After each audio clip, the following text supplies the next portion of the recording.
ইরানের বিক্ষোভকারীরা যুক্তরাষ্ট্র ও ইসরায়েলের হয়ে কাজ করছেন। জাতিসংঘসহ ৬৬ আন্তর্জাতিক সংস্থা ছাড়ার ঘোষণা ট্রাম্পের। ঋণের অর্থের বিনিময়ে সৌদিকে F-17 যুদ্ধবিমান দিচ্ছে পাকিস্তান, চুক্তি পরিবর্তন নিয়ে আলোচনা। ইরানের বিক্ষোভকারীরা যুক্তরাষ্ট্র ও ইসরায়েলের হয়ে কাজ করছেন। ইরানে নতুন করে মাথাচাড়া দিয়ে ওঠা বিক্ষোভ দ্বিতীয় সপ্তাহে গড়িয়েছে। অর্থনৈতিক সংকটে ধুঁকতে থাকা দেশটির বিভিন্ন শহরে লোকজন সড়কে নেমে বিক্ষোভ প্রদর্শন করছেন। এদিকে বিক্ষোভকারীদের হুঁশিয়ার করে দিয়ে দেশটির প্রধান বিচারপতি বলেছেন, যারা দেশকে বিশৃঙ্খল করে দেওয়ার উস্কানি দিচ্ছেন তারা যুক্তরাষ্ট্র ও ইসরায়েলের হয়ে কাজ করছেন।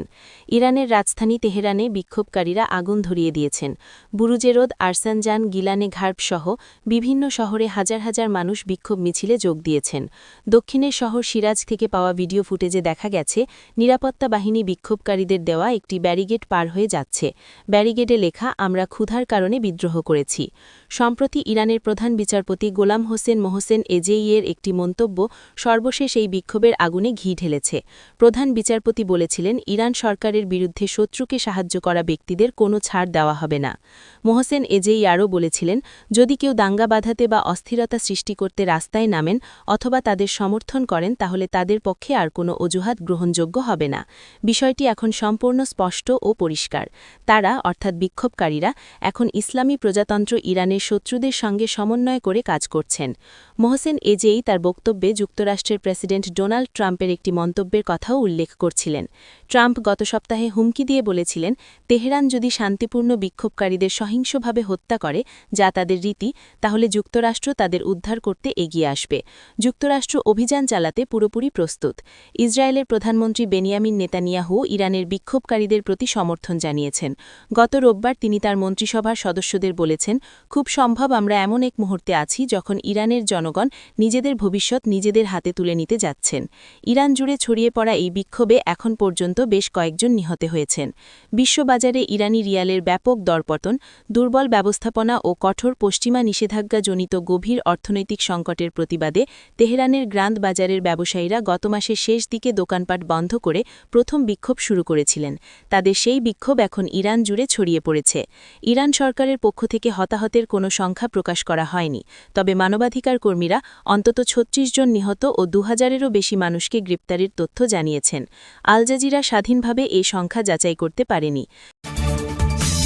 জাতিসংঘসহ ৬৬ আন্তর্জাতিক সংস্থা ছাড়ার ঘোষণা ট্রাম্পের। জাতিসংঘসহ ৬৬ আন্তর্জাতিক সংস্থা ছাড়ার ঘোষণা ট্রাম্পের। মার্কিন প্রেসিডেন্ট ডোনাল্ড ট্রাম্প জাতিসংঘ সংশ্লিষ্ট সংস্থাসহ মোট ৬৬টি আন্তর্জাতিক সংস্থা থেকে যুক্তরাষ্ট্রকে প্রত্যাহার করার পরিকল্পনা ঘোষণা করেছেন। এসব সংস্থার মধ্যে জলবায়ু পরিবর্তন, শান্তি ও জনগণতন্ত্র সংক্রান্ত গুরুত্বপূর্ণ বৈশ্বিক সংস্থাও রয়েছে। বুধবার সন্ধ্যায় প্রকাশিত হোয়াইট হাউসের একটি প্রেসিডেন্সিয়াল মনোলিপিতে বলা হয়, পর্যালোচনার পর দেখা গেছে কিছু আন্তর্জাতিক সংস্থা, চুক্তি ও সমঝোতা যুক্তরাষ্ট্রের স্বার্থের সঙ্গে সাংঘর্ষিক, তাই সেখান থেকে সরে আসার সিদ্ধান্ত নেওয়া হয়েছে। ট্রাম্প জানান, এসব সংস্থায় যুক্তরাষ্ট্রের অংশগ্রহণ বন্ধ করা হবে এবং একই সাথে সব ধরনের অর্থায়নও বাতিল করা হবে। হোয়াইট হাউসের তালিকা অনুযায়ী জাতিসংঘের বাইরে ৩৫টি আন্তর্জাতিক সংস্থা থেকে যুক্তরাষ্ট্র সরে দাঁড়াবে। এর মধ্যে জলবায়ু পরিবর্তন বিষয়ক IPCC, গণতন্ত্র সহায়তামূলক আন্তর্জাতিক সংস্থা এবং প্রকৃতি রক্ষা বিষয়ক IUCN রয়েছে। এছাড়া যুক্তরাষ্ট্র ৩১টি জাতিসংঘ সংস্থা থেকেও নিজেদের প্রত্যাহার করবে। এর মধ্যে জলবায়ু পরিবর্তন বিষয়ক শীর্ষ সংস্থা UNFCCC, জাতিসংঘ জনতন্ত্র তহবিল এবং মা ও শিশুর স্বাস্থ্য নিয়ে কাজ করা UNFPA রয়েছে। এসব সংস্থার অনেকগুলো যুদ্ধের সময় শিশু ও ঝুঁকিপূর্ণ জনগোষ্ঠীর সুরক্ষায় কাজ করে। জাতিসংঘের মুখপাত্র স্টিফেন ডুজারিক জানিয়েছেন, এ বিষয়ে জাতিসংঘ শীঘ্রই আনুষ্ঠানিক প্রতিক্রিয়া জানাবে। এর আগেও ট্রাম্প তার দ্বিতীয় মেয়াদে বিশ্ব স্বাস্থ্য সংস্থা, প্যারিস জলবায়ু চুক্তি এবং জাতিসংঘ মানবাধিকার কাউন্সিল থেকে যুক্তরাষ্ট্রকে সরিয়ে নিয়েছেন। আগামী মাসের ২২ জানুয়ারি বিশ্ব স্বাস্থ্য সংস্থা থেকে যুক্তরাষ্ট্র বেরিয়ে যাবে। বিশ্লেষকদের মতে এই সিদ্ধান্ত আন্তর্জাতিক সহযোগিতা ও বৈশ্বিক সংকট মোকাবেলায় যুক্তরাষ্ট্রের ভূমিকা আরও সীমিত করতে পারে। ২০২৪ থেকে ২০২৫-এর মধ্যে যুক্তরাষ্ট্র বিশ্ব স্বাস্থ্য সংস্থায় $২৬১ মিলিয়ন অর্থায়ন করেছে।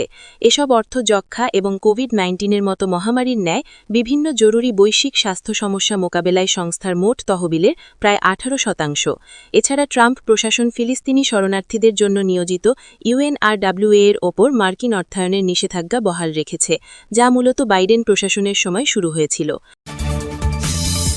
ঋণের অর্থের বিনিময়ে সৌদিকে JF-17 যুদ্ধবিমান দিচ্ছে পাকিস্তান, চুক্তি পরিবর্তন নিয়ে আলোচনা।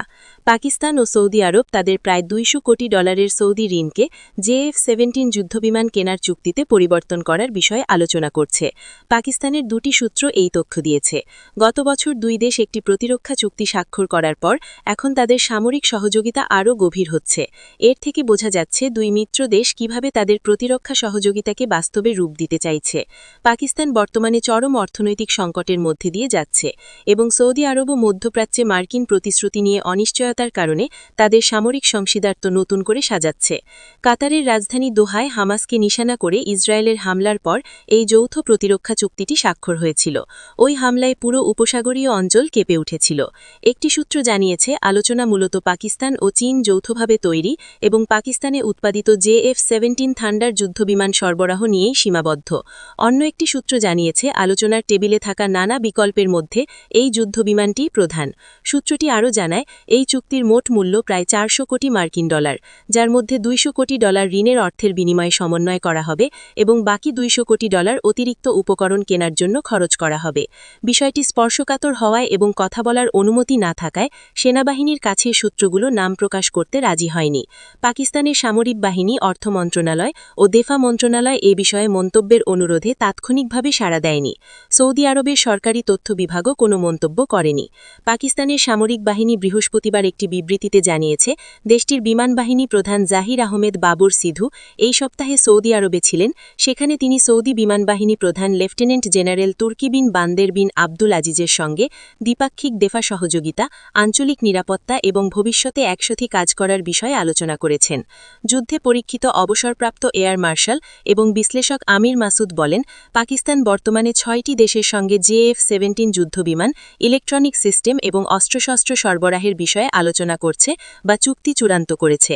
তিনি বলেন এসব দেশের মধ্যে সৌদি আরবও রয়েছে, তবে তিনি আলোচনার বিস্তারিত তথ্য নিশ্চিত করতে পারেননি।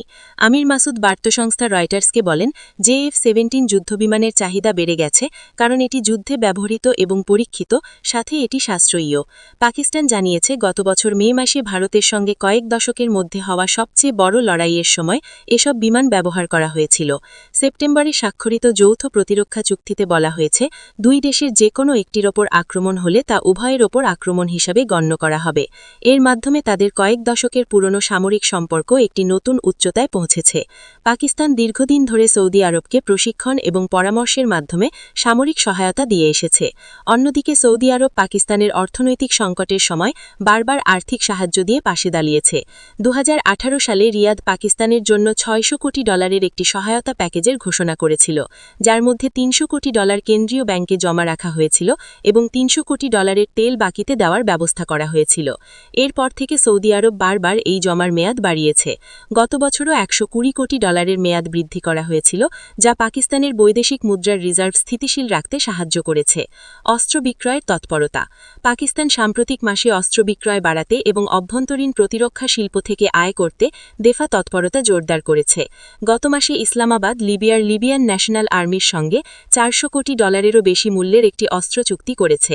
কর্মকর্তারা বলেছেন এটি পাকিস্তানের ইতিহাসের অন্যতম বড় অস্ত্র বিক্রয় চুক্তি, যার মধ্যে JF-17 যুদ্ধবিমান এবং প্রশিক্ষণ বিমান উপস্থিত রয়েছে। পাকিস্তান বাংলাদেশের সঙ্গেও JF-17 বিক্রয়ের বিষয়ে আলোচনা করেছে। দেশটি এখন দক্ষিণ এশিয়া এবং মধ্যপ্রাচ্যের বাইরেও তাদের অস্ত্র সরবরাহের পরিধি বাড়াতে চাইছে। মঙ্গলবার পাকিস্তানের প্রতিরক্ষা মন্ত্রী খাজা আসিফ বলেন অস্ত্রশিল্পের সাফল্য দেশের অর্থনীতির চেহারা বদলে দিতে পারে। জিও নিউজকে তিনি বলেন আমাদের বিমানগুলি পরীক্ষিত এবং আমরা এত বেশি অর্ডার পাচ্ছি যে আগামী 6 মাসের মধ্যে পাকিস্তানের হয়তো আর IMF-এর প্রয়োজন নাও হতে পারে।